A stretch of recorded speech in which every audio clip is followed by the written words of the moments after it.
अब तक आपने सुना दो लाल आंखें हर जगह भैरव का पीछा कर रही हैं। डरावने ख्वाब उसे सोने नहीं दे रहे। भैरव को अब यकीन हो गया है कि कुंदन बैरागी ही गांव में लोगों की हत्या कर रहा है। एक अजनबी काली चोटी पे आता है और भैरव को ये पता चलता है कि वो कुंदन बैरागी का बेटा नहीं है। अब आगे, वो कुंदन बैरागी का बेटा नहीं था। वो खून से सना त्रिशूल क्यों कुंदन गांव के लोगों को मार रहा था? वो आंखें किसकी आंखें थी? कौन है जो उसका पीछा कर रहा है? कल उस अजनबी ने कुंदन बैरागी से कहा था कि वो लड़का हमारी अमानत है। समय आ गया है। आखिर किस चीज का समय आ गया था? भैरव को इस बात का यकीन नहीं हो रहा था कि 20 साल से भैरव एक झूठी जिंदगी जी रहा था। अब तक अपने बारे में वो जो कुछ भी जानता था वो झूठ था।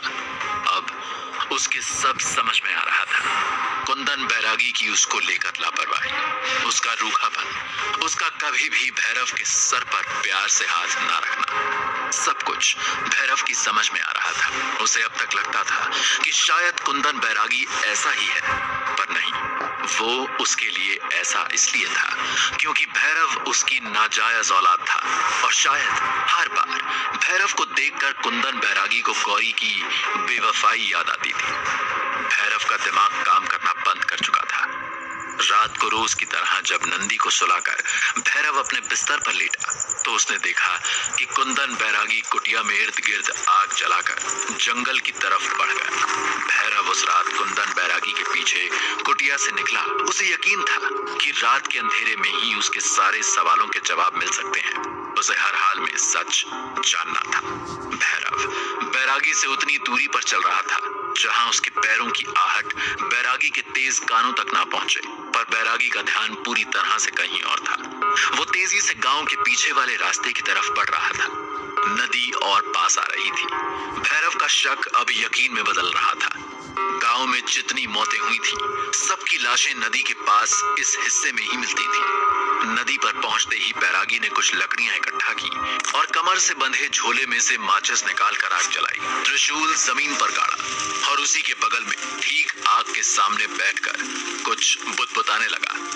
भैरव पेड़ की आड़ में छुपा ये सब खामोशी से देख रहा था। कुंदन ने कमर से एक खंजर निकाला, अपनी उंगली काट के अपना खून आग में बहा दिया। अचानक जंगल में से एक साया निकलकर कुंदन की तरफ बढ़ने लगा। जैसे ही साया आग के पास पहुंचा, भैरव ने देखा कि वो आदमी गांव का लुहार दुर्जन सिंह था। पर कुछ तो अजीब था। दुर्जन के हाव भाव से ऐसा लग रहा था कि वो किसी के वश में सर झुकाए चलता चला आ रहा है। तभी भैरव को लगा कि उसके पीछे कोई है। वो पलटा तो उसका पैर सूखी टहनी पर पड़ गया। टहनी के टूटने की आवाज जैसे पूरे जंगल में गूंज गई। भैरव ने फौरन कुंदन की तरफ देखा, पर बहुत देर हो चुकी थी। दुर्जन भूखे शेर की तरह भैरव की ओर लपका, पर कुंदन बैरागी बीच में आ गया। दुर्जन ने अपने मुंह में कुंदन का त्रिशूल वाला हाथ दबा लिया। कुंदन दर्द से चीखा। फिर दुर्जन ने एक झटके में बैरागी को दूसरी तरफ फेंक दिया और बैरागी की तरफ छलांग लगाई। भैरव हमेशा की तरह खतरा देखते ही सतर्क हो गया, जैसे कि खतरों से लड़ना ही उसके जीवन का असल मकसद था। पर आज उसके पास कोई हथियार नहीं था। उसने सोचा शायद भागा जा सकता है, पर तब तक दुर्जन बिजली की तरह उसके ऊपर झपट पड़ा। जमीन पर गिरे भैरव ने जब दुर्जन को देखा तो उसके होश उड़ गए। दुर्जन के मुंह से जानवर के ताजे खून की बू आ रही थी और दुर्जन की आंखें उसकी नहीं थी, पर उनकी जगह वही दो लाल आंखें थी, जैसे किसी ने दुर्जन के शरीर पर कब्जा कर लिया था। भैरव ने एक जोर का धक्का मारा और दुर्जन कई कदम पीछे जा गिरा। भैरव अपनी ताकत से खुद हैरान था। दुर्जन शायद मुस्कुरा रहा था। इस बार उसने दुगनी ताकत से हमला किया। भैरव का सर किसी पत्थर से जा टकराया। उसकी आंखों के सामने अंधेरा छाने लगा। उसे अपने सर से निकलते खून का आभास हो गया था। दुर्जन उसकी गर्दन की तरफ अपना मुंह बढ़ा रहा था कि तभी दुर्जन की गर्दन, सीने और पेट से त्रिशूल के 3 नुकीले सर आर पार हो गए। दुर्जन भैरव के बगल में गिर गया और भैरव ने अपनी बंद होती आंखों से सिर्फ इतना देखा कि सामने कुंदन बैरागी अपने त्रिशूल के साथ खड़ा था। जब भैरव की आंख खुली तो भैरव अपनी कुटिया में तेज बुखार से तप रहा था। वो कुछ हिम्मत करके अपने बिस्तर पर उठ के बैठा तो उसने देखा कि कुंदन बैरागी आग में चाकू गरम करके अपने हाथ जला रहा है। भैरव को अचानक वो रात याद आ गई जब कुंदन उसकी माँ के हाथ को ठीक इसी तरह जला रहा था। कुटिया के बाहर बहुत कम रोशनी है। उसने खिड़की से आसमां की तरफ देखा तो रात हो रही थी। कुटिया की दूसरी तरफ नंदी सो रही थी। अचानक भैरव को दुर्जन की शक्ल याद आई। उसने हाथ उठाकर अपना सर छुआ तो दर्द की लहर उसके शरीर में दौड़ गई। वो कोई सपना नहीं था, सच में दुर्जन ने उस पे जानलेवा हमला किया था और बैरागी ने उसे जान से मार दिया था। उसे बैरागी से बात करनी थी। भैरव बैरागी की तरफ आगे बढ़ा तो लड़खड़ा के गिर गया। बैरागी दौड़ता हुआ आया। उसने भैरव को सहारा देकर उठाया। ये सब क्या है? उसने कुंदन के जले हुए हाथ की तरफ इशारा करके कहा, आखिर हो क्या रहा है? कौन हूं मैं? कुंदन बैरागी जानता था कि वो घड़ी आ गई है जिसका उसे डर था। उसने सहारा देकर भैरव को कुटिया की चौखट पर बैठा दिया और खुद भी उसके बगल में बैठ गया। कुछ देर तक दोनों में से किसी ने कुछ नहीं कहा। दोनों सामने जलती आग को देखते रहे। बैरागी बोला, तुम योद्धा हो, एक ऐसा योद्धा जो दुनिया की हर बुरी शक्ति से लड़ सकता है, चाहे वो जिंदा हो या मुर्दा। तुम्हें इस दुनिया में बुराई के विनाश के लिए ही भेजा गया है। तुम ही एक ऐसी शक्ति हो जिससे वो डरता है। भैरव कुछ समझ नहीं पा रहा था। कौन डरता है? बैरागी कुछ हिचकिचाया। काली शक्तियों का राजा ऋषिराज, मैं भला उसका क्या बिगाड़ सकता हूँ? मैं साधारण लड़का। भैरव ने कहना शुरू ही किया था कि तुम साधारण नहीं हो भैरव, तुम रक्षक हो इस दुनिया के। तुम्हें इतना शक्तिशाली बनाने के लिए गौरी ने अपनी जान दे दी। बैरागी का गला भर्रा गया। उसने पहली बार भैरव के सामने उसकी माँ का नाम लिया था। आंखें बंद करो। भैरव ने फौरन आंखें बंद कर ली। एक ठंडी हवा का झोंका कहीं से आया। भैरव ने आंख खोली तो 7 साल का भैरव अपनी माँ की गोद में आराम से सो रहा है। उसकी माँ के हाथ पे जले का निशान अभी भी ताजा था। तभी कुंदन दौड़ते हुए कुटिया में आया। हमें भागना होगा। कहाँ भागेंगे? कहीं भी, सवाल मत करो। गौरी भैरव को गोद में लिए कुंदन के पीछे जंगल में दौड़ने लगी। वो लोग कुछ दूर ही निकले थे कि तभी अचानक एक चीख की आवाज आई। गौरी और बैरागी रुक गए। गौरी ने कुंदन से कहा, वो आ रहे हैं, हम घिर चुके हैं, बचने का कोई रास्ता नहीं है। नहीं, हम कोई ना कोई रास्ता निकाल लेंगे, हम बच जाएंगे, तुम भरोसा रखो। कुंदन ने यकीन दिलाया, पर गौरी ने अपना सीधा हाथ आगे कर उसका सीधा हाथ जो जगह जगह से जला हुआ था उस पर 2 दांत के नए निशान आ चुके थे, जैसे उसे सांप ने काटा हो। बैरागी का रंग सफेद पड़ गया। पर मैंने तो ये निशान जला दिए थे, फिर ये दोबारा कैसे? वो मेरे ऊपर अपना निशाना लगा चुका है कुंदन। अब कितनी भी कोशिश कर लो ये मिट नहीं पाएगा। उसे मुझ तक पहुंचने में अब समय नहीं लगेगा। वो हजारों की भीड़ में भी मुझे ढूंढ सकता है, पर मैं... कुंदन की आंखों में आंसू थे। उसके दिल की उलझन उसके चेहरे पर साफ दिख रही थी। मैं जानती हूँ कि तुम मुझसे बहुत प्यार करते हो, इसलिए तुमसे ये विनती करती हूँ कि मेरे बेटे की जान बचा लो। गौरी ने गिड़गिड़ाते हुए कहा। उसकी आंखों में आंसू थे। हम कोशिश तो कर सकते हैं गौरी। बैरागी किसी हाल में मानने को तैयार नहीं था। हमारी हर कोशिश नाकाम होगी कुंदन। तुम उसे नहीं जानते, पर मैं उसे बहुत अच्छे से जानती हूँ। बहुत ताकतवर है। एक दिन बर्फीली रात में तुमने मेरी जान बचाई थी। आज तुम भैरव की जान बचा लो। भैरव ही एक रास्ता है ऋषिराज को हमेशा के लिए खत्म करने का। तुम्हें मेरी कसम है। तीसरी चीख उनके बहुत करीब आ चुकी थी। गौरी ने सोते हुए भैरव को कुंदन को सौंपा। कुंदन ने गौरी को गले से लगाया और भैरव को लेके दूसरी ओर बढ़ने लगा। जाते जाते उसने आखिरी बार गौरी को देखा और फिर भैरव के साथ जंगल में गायब हो गया। भैरव को एक ठंडी हवा का झोंका महसूस हुआ। उसने आंखें खोली तो वो कुटिया के बाहर कुंदन के साथ बैठा था। उसका चेहरा आंसुओं से भीग चुका था। तुम्हें बचाने के लिए कई लोगों ने बहुत बड़ी बड़ी कुर्बानियां दी हैं। सब सिर्फ इस आस में है कि तुम एक दिन ऋषिराज को हमेशा के लिए खत्म कर दोगे।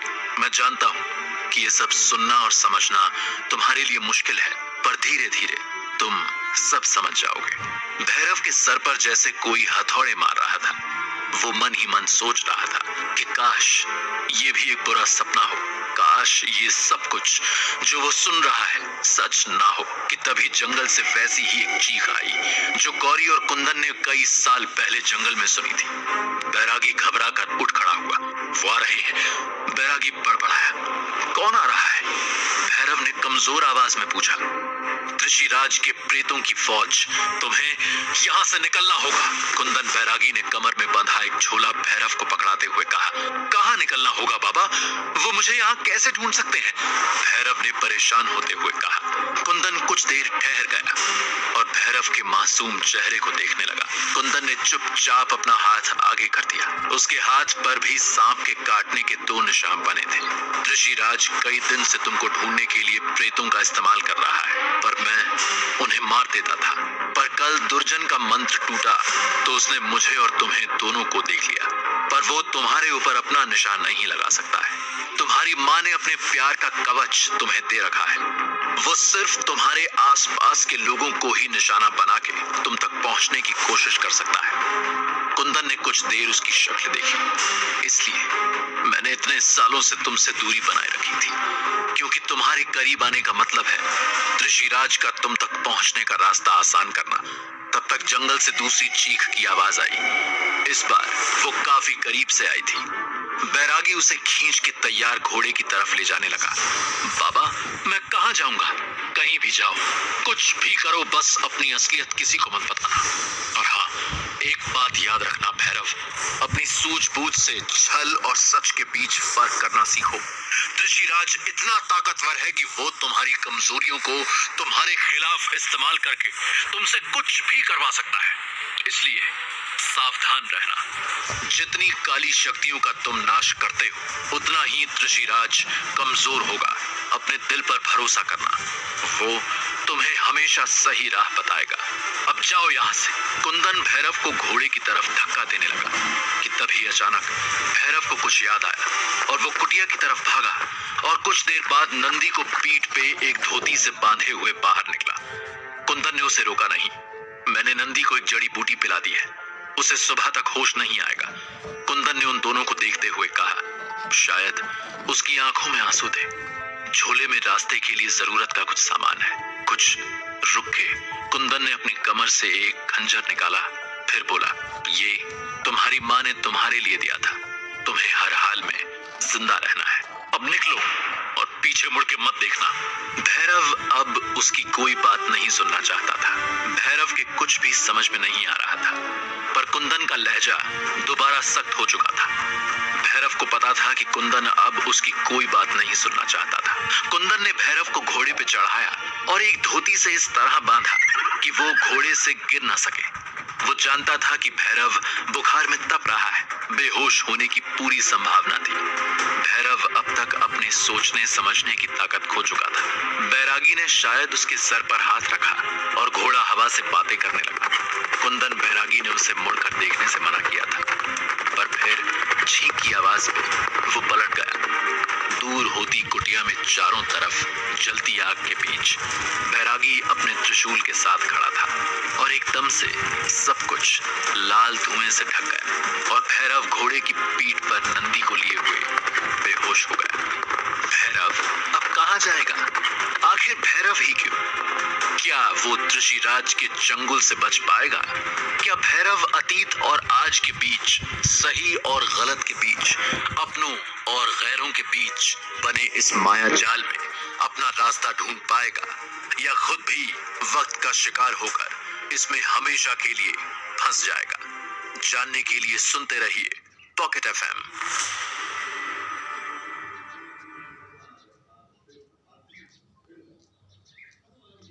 और ऋषिराज दोनों से मुक्ति दिला सकता है। भैरव को यह भी पता चला है कि कुंदन बैरागी उसका असली बाप नहीं था। प्रेतों की फौज काली चोटी पर हमला कर देती है, पर कुंदन नंदी और भैरव को वहां से भगा देता है। अब आगे भैरव खंजर से एक महिला का पेट काटना शुरू करता है। खून की फुहारें उसके पेट से निकल रही थी, पर महिला के मुंह से एक आवाज भी नहीं निकली। भैरव को लगा शायद वो मर गई है, पर उसकी आंखों से लगातार आंसू बह रहे थे। भैरव ने उसकी पेट की परतों को काटकर बच्चे को बाहर निकाला।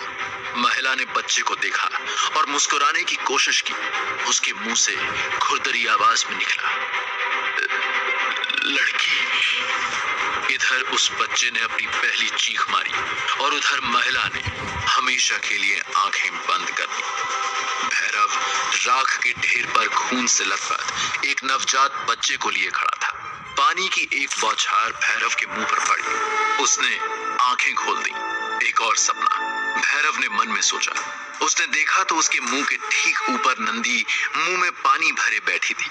उसको जगता देख नंदी मुंह का पानी पी गई। कितनी देर से उठा रही हूं भैयू, तुम कुंभकर्ण की तरह सोए पड़े हो। पता नहीं बाबा हमें कहां छोड़ गए हैं। मुझे लगता है उन्हें पता चल गया कि हम अकेले ही खीर चट कर गए, तभी हमें यहाँ फेंक दिया है। नंदी बड़बड़ा रही थी। भैरव ने आंख खोली तो उसने देखा कि वो जमीन पर पड़ा है। उसका घोड़ा बादल उसके बगल में खड़ा है और सामने नदी बह रही है। धूप की गर्मी से भैरव को ये एहसास हुआ कि वो रानी जोत से काफी नीचे तराई की तरफ आ चुके हैं। भैरव ने अपनी शर्ट उतारी और पानी में कूद गया। ठंडे पानी में जाते ही जैसे उसके बदन की कई गांठें घुलने लगी। रानी जोत, कुंदन बैरागी और उसकी माँ गौरी, भैरव सबको भूल जाना चाहता था। वो भूल जाना चाहता था कि उसे दुनिया को बचाना है। वो सिर्फ ये याद रखना चाहता था कि आज से उसकी एक नई जिंदगी की शुरुआत हो, जिसमें सिर्फ वो होगा, नंदी होगी और उसका घोड़ा बादल होगा। पानी से निकलकर भैरव को अचानक भूख लगी। उसने नंदी की तरफ देखा। नंदी अपनी गोद में 2 सेब रखे मजे से खाए जा रही थी। भैरव ने पूछा, झोले में थे? नंदी ने अपना छोटा सा सर ना में हिलाया और शैतानी से भरी मुस्कुराहट के साथ भैरव को पेड़ों की तरफ इशारा किया। भैरव ने देखा तो वो एक सेब के बगीचे के किनारे ही खड़े थे। अब गिरे हुए फल उठाना तो चोरी नहीं होती, नंदी ने फौरन अपनी सफाई में कहा। भैरव ने मुस्कुराकर अपनी छोटी बहन की तरफ देखा। तू यहीं बैठ, मैं आया, कहकर भैरव बगीचे में घुस गया। नंदी ने सिर पर हाथ रख लिया। उसे पता था कि भैयू बगीचे के रखवाले से मांग कर ही सेब लाएगा। भैरव बगीचे में अंदर बढ़ा तो देखा एक आदमी पेड़ के नीचे सो रहा है। उससे कुछ दूर 2 लोग उसकी तरफ बढ़ रहे हैं। भैरव की गर्दन के पीछे के बाल खड़े हो गए। कुछ तो गड़बड़ है। उसने देखा कि कैसे पहले आदमी ने सोए हुए आदमी के घोड़े से झोला उठाया और दूसरे ने फलों की एक गठरी उठा ली। भैरव समझ गया कि ये दोनों चोर हैं। भैरव फौरन एक पेड़ पर चढ़ गया। चोर चोरी करके उसी पेड़ के नीचे से निकले तो उनके ऊपर भैरव कूद गया। दोनों ही झट से जमीन पे गिर गए, कुछ तो चोट की वजह से और कुछ डर से। भैरव ने अपनी कमर का खंजर निकाला और दोनों से झोले और फल की पोटली लौटाने को कहा कि तभी अचानक किसी ने डंडे से भैरव की पीठ पर हमला किया। भैरव पलटा तो देखा कि सामने वही आदमी खड़ा था जिसका सामान चोरी हुआ था। वो भैरव की तरफ देखकर बोला, राघव की नाक के नीचे चोरी? चाकू के दम पे 2 शरीफ लोगों को लूट रहे हो? असली चोर मामला समझ गए और उठ के सर पट भागे। भैरव उनके पीछे लपका तो राघव ने उसे अपने डंडे से रोक लिया। हिल्ला मत, मैंने तुम जैसे अच्छों को ठीक किया है, अभी हवालात में बंद करवाता हूँ। अरे वो चोर हैं, भैरव ने अपनी सफाई में कहा। हाँ, हर चोर पकड़े जाने के बाद यही कहता है, राघव ने बड़ी समझदारी से कहा। भैरव ने भागते हुए चोरों की तरफ देखा। वो 9-11 हो चुके थे। भैरव ने हार कर कहा, लो गया सामान। कौन सा सामान गया? वही जो तुम चुराने वाले थे, राघव ने गर्व से भरी आवाज में कहा। नहीं, वो सामान जो आपकी नाक के नीचे से और आपके घोड़े के ऊपर से वो दोनों चोर खोल के ले गए हैं। भैरव ने चुटकी काटी। मेरा सामान तो मेरे घोड़े। राघव की आंखें बड़ी हो गई। भागता हुआ अपने घोड़े तक पहुंचा तो देखा उसका सारा सामान गायब है। उसने झेप कर भैरव की तरफ देखा। भैरव अभी भी वो हिस्सा सहला रहा था जहां लाठी पड़ी थी। भाई यार, गलती हो गई, माफ कर दो। राघव ने अपना घोड़ा लिया और आगे चलते भैरव के पीछे पीछे आने लगा। भैरव वापस नंदी के पास पहुंचा। पूरे रास्ते राघव माफी मांगता रहा। नंदी ने जब उसे और राघव को आते देखा तो बोली, भैयू इनको खाना है क्या? नंदी ने राघव की तरफ इशारा किया। राघव सकपका गया। भैरव को हंसी आ गई। हंसो मत, तुम तो खाना लेने गए थे।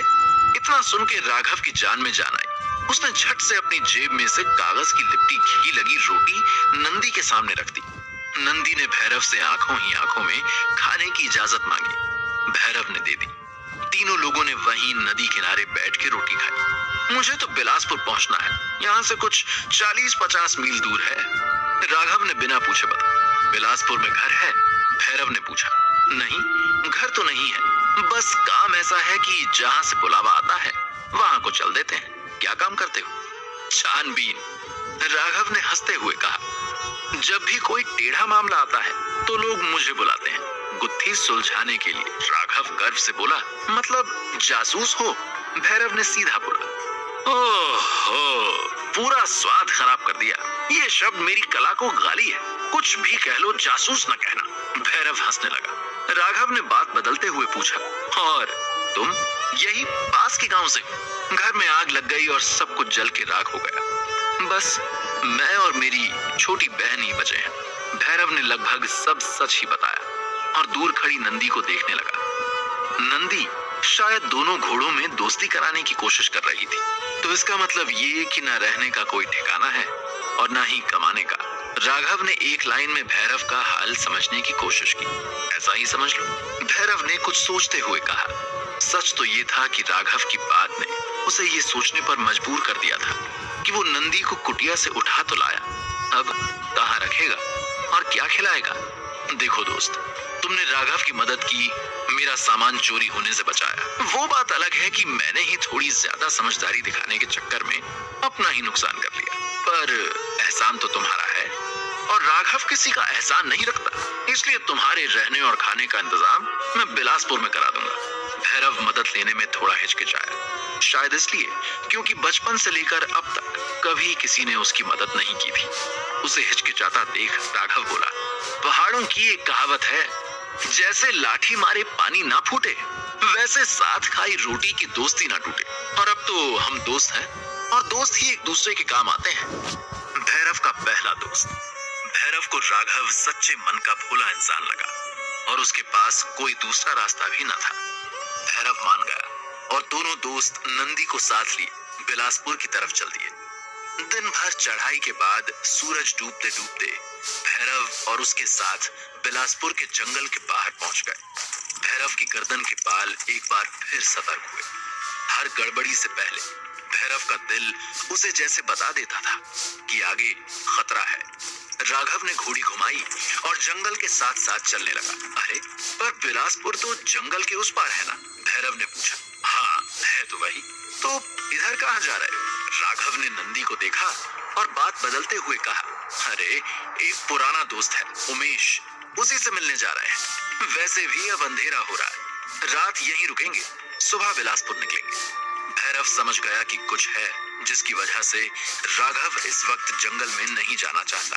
वो लोग एक छोटी पर साफ कुटिया के सामने पहुंचे।